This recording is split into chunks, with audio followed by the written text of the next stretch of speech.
നമസ്കാരം. കെ.പി. ശങ്കരദാസ് ശബരിമല സ്വർണ്ണക്കൊള്ള കേസിൽ അറസ്റ്റിലായ നാലാമത്തെ കമ്മ്യൂണിസ്റ്റ് നേതാവാണ്. കെ.പി. ശങ്കരദാസിന്റെ അറസ്റ്റ് പരമാവധി തടയാൻ CPM ശ്രമിച്ചിരുന്നു. അതിന് അദ്ദേഹത്തിന് സംസ്ഥാന പോലീസിന്റെയും മേധാവികളുടെയും പിന്തുണയും ഉണ്ടായിരുന്നു. കേസെടുത്ത് 81-ാം ദിവസം ഒടുവിൽ നിവൃത്തികെട്ടാണ് ഇന്നലെ അദ്ദേഹത്തെ ആശുപത്രിയിലെത്തി അറസ്റ്റ് ചെയ്തത്. സ്വർണ്ണക്കൊള്ള കേസിൽ അറസ്റ്റിലായ മറ്റുള്ളവർക്ക് പോലീസ് പിന്തുണ ഇല്ലായിരുന്നു. കോടതിയെ മാത്രമാണ് അവർ പേടിച്ചിരുന്നത്. പക്ഷേ Cochin city police commissioner S. Harishankar K P. ശങ്കരദാസിന്റെ മകനായതിനാൽ തന്നെ പോലീസ് പരമാവധി ഈ അറസ്റ്റ് വലിച്ചിഴച്ചു കൊണ്ടുപോയി. പൂർണ്ണ സഹായം പോലീസ് നേതൃത്വത്തിൽ നിന്ന് അദ്ദേഹത്തിനുണ്ടായി. മാത്രമല്ല IG ശ്യാം സുന്ദറും ശങ്കരദാസിന്റെ അടുത്ത ബന്ധുവാണ്.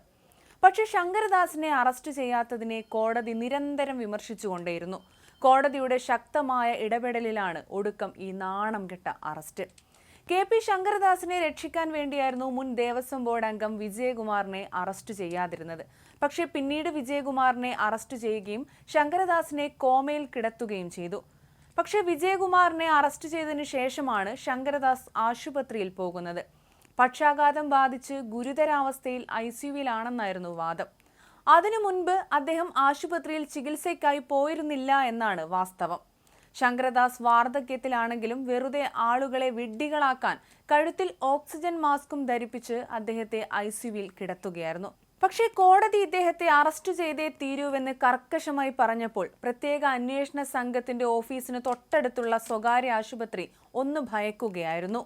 അയ്യപ്പകോപം ഉണ്ടാകുമോ എന്ന ഭയം ആശുപത്രി അധികൃതരെയും വേട്ടയാടിയിരുന്നു. അങ്ങനെ കഴിഞ്ഞ ഞായറാഴ്ച ഹോസ്പിറ്റൽ ICUവിൽ നിന്ന് ശങ്കരദാസിനെ വാർഡിലേക്ക് മാറ്റുകയും ചെയ്തു. പിന്നീട് വീണ്ടും ICUവിൽ പ്രവേശിപ്പിക്കുകയായിരുന്നു. കേസെടുത്ത അന്നു മുതൽ കെ.പി. ശങ്കരദാസ് ആശുപത്രിയിൽ കഴിയുന്നത് ഉന്നത പോലീസ് ഉദ്യോഗസ്ഥന്റെ മകനായതുകൊണ്ടാണോ എന്ന് ഹൈക്കോടതി രൂക്ഷമായി വിമർശിക്കുകയും ചോദ്യം ഉന്നയിക്കുകയും ചെയ്തിരുന്നു. ഒടുക്കം ശങ്കരദാസിനെ അറസ്റ്റ് ചെയ്യാൻ കോടതി അന്ത്യശാസനം കൊടുത്തപ്പോൾ ആശുപത്രി അധികൃതർ ICUവിൽ നിന്ന് ഇദ്ദേഹത്തെ വാർഡിലേക്ക് മാറ്റുകയായിരുന്നു.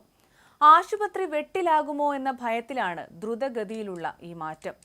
ഒടുക്കം സുപ്രീം കോടതി വരെ പോയിട്ടും അനുകൂല വിധി ഉണ്ടാകാതിരിക്കുകയും ഹൈക്കോടതി രൂക്ഷ വിമർശനം ഉന്നയിക്കുകയും ചെയ്തതോടെയാണ് ശബരിമല സ്വർണ്ണക്കൊള്ളക്കേസിൽ തിരുവിതാംകൂർ ദേവസ്വം ബോർഡ് അംഗമായിരുന്ന CPI നേതാവ് കെ.പി. ശങ്കരദാസിനെ ആശുപത്രി കിടക്കയിൽ തന്നെ അറസ്റ്റ് ചെയ്യാൻ പ്രത്യേക അന്വേഷണ സംഘം നിർബന്ധിതരായത്.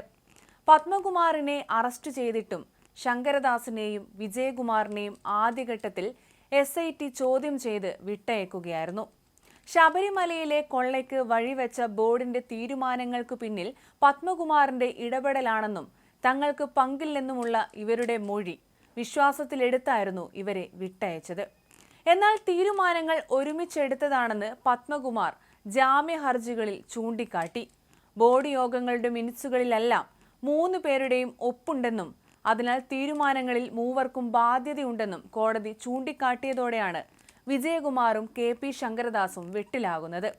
എന്നാൽ കെ.പി. ശങ്കരദാസ് അസുഖത്തിന്റെ പേര് പറഞ്ഞ് അറസ്റ്റിൽ നിന്ന് ഒഴിവാവുകയായിരുന്നു. എന്നാൽ വിജയകുമാർ അറസ്റ്റിലായതോടെ ശങ്കരദാസിനെ അറസ്റ്റ് ചെയ്യാത്തതിൽ വീണ്ടും കോടതി ചോദ്യം ഉന്നയിക്കുകയായിരുന്നു. അങ്ങനെ ഒടുക്കം ഗതികെട്ടാണ് SIT ഇദ്ദേഹത്തെ അറസ്റ്റ് ചെയ്യുന്നത്. DMK-യിൽ തുടങ്ങി RSP വഴി CPI-യിൽ എത്തിയതാണ് കെ.പി. ശങ്കരദാസ്. DMK പ്രവർത്തകനായിട്ടായിരുന്നു കെ.പി. ശങ്കരദാസിന്റെ രാഷ്ട്രീയ തുടക്കം. DMK സ്ഥാനാർത്ഥിയായി 1970-ൽ തിരുവനന്തപുരം 1 മണ്ഡലത്തിൽ മത്സരിച്ച് 1682 വോട്ട് നേടിയിരുന്നു. പിന്നീട് RSP-യിലേക്ക് എത്തി.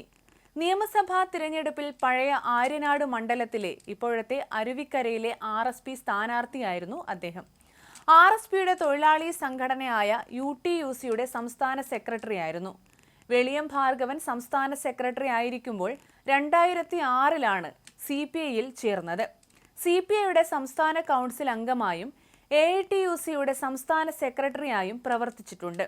CPI-യിൽ എത്തിയപ്പോൾ തന്റെ പേരിൽ ഉണ്ടായിരുന്ന UTUCയുടെ സംസ്ഥാന കമ്മിറ്റി ഓഫീസ് CPI-യുടെ തൊഴിലാളി സംഘടനയായ AITUCക്ക് കൈമാറുകയും ചെയ്തിരുന്നു.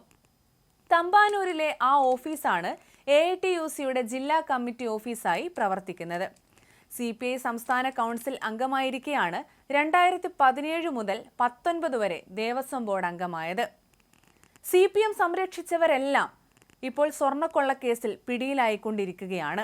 4 പാർട്ടി പ്രവർത്തകരാണ് ഇപ്പോൾ അറസ്റ്റിലായിരിക്കുന്നത്. ഇനി കടകംപള്ളി സുരേന്ദ്രനിലേക്ക് അറസ്റ്റ് നീളുമോ എന്നൊക്കെയാണ് രാഷ്ട്രീയ കേരളം ഉറ്റുനോക്കുന്നത്.